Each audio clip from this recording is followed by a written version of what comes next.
Olá pessoal, eu sou a Débora, doutora em Farmacologia e Química Medicinal.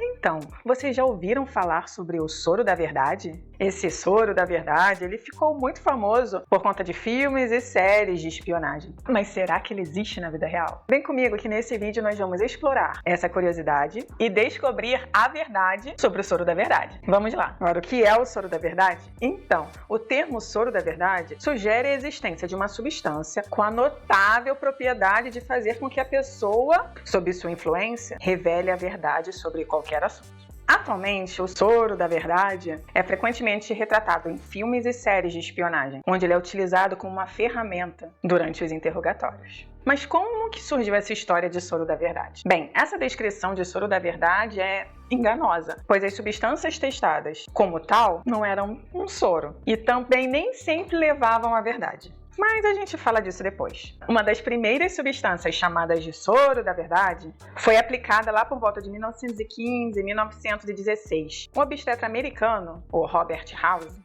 notou que mulheres que recebiam escopolamina durante o trabalho de parto falavam sinceramente sobre vários assuntos. E você sabe quem é escopolamina? Olha só. Mas o efeito não é o mesmo quando é administrado por via oral.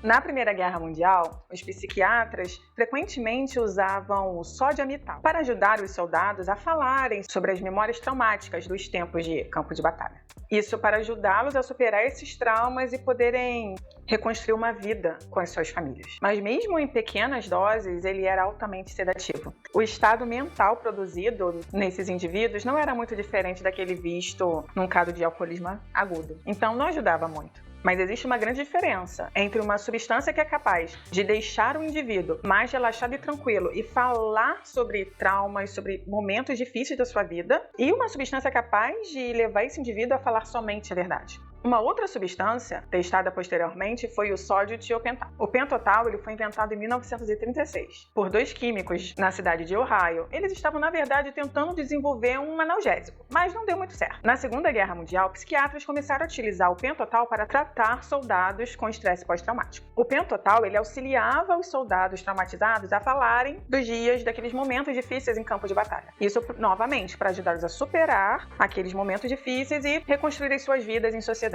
reconstruir as suas vidas com as suas famílias. O pentotal é o nome de marca do medicamento fabricado e registrado pela Abbott Laboratórios, na época, cujo princípio ativo era o sódio tiopental. Lembra que eu falei que eles estavam procurando um analgésico? Então, ele até tem ação analgésica, mas é ultra curta. Então, alguns cientistas começaram a pensar que se o pentotal podia fazer com que os soldados falassem dos seus traumas de guerra, talvez ele também pudesse fazer com que criminosos falassem também. Falassem, então acabassem revelando a verdade sobre seus crimes. E por que eles pensaram isso? Porque o pentotal é um barbitúrico. E essa classe de medicamentos deprime o sistema nervoso central e reduz a atividade do cérebro. Isso complica as coisas para o pobre do cérebro, no que diz respeito a realizar processos complexos, como, por exemplo, mentir. Mentir é difícil. Sendo assim, os cientistas acreditaram que, uma vez que a capacidade de mentir, de criar mentiras, estaria comprometida com o uso do pentotal, o suspeito só teria uma alternativa: falar a verdade, certo? Então, forçar alguém a falar a verdade não é tão simples assim. Quando o pentotal era utilizado nos suspeitos, bem, eles até ficavam falantes com o uso dessa substância,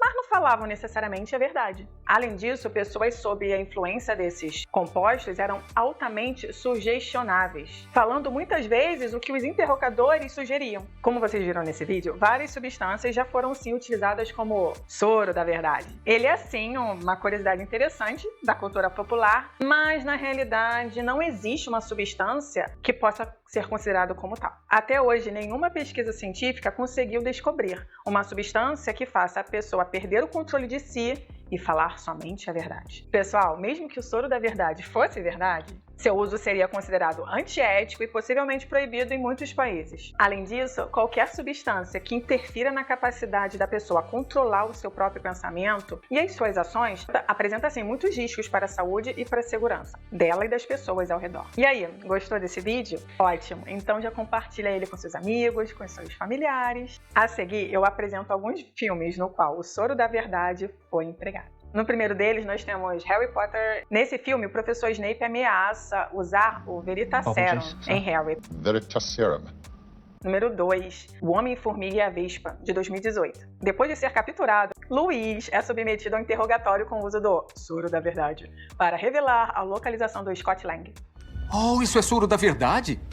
Não existe soro da verdade. 3, True Lies, de 1994. Nesse filme, o Harry Tasker, o Arnold Schwarzenegger, é um agente secreto que deve salvar o mundo e reconquistar sua esposa, que pensa que ele é um vendedor maçante e sem graça. Sodium Mamador was another truth agent. It makes you tell the truth? Are we gonna die? Yep. I'd say it's working.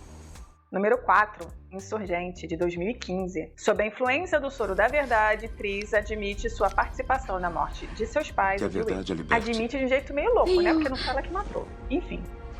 E aí, você conhece outro filme ou desenho animado onde o soro da verdade foi utilizado? Me conta aqui nos comentários.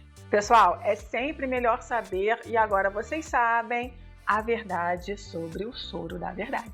Tchauzinho e até o próximo vídeo.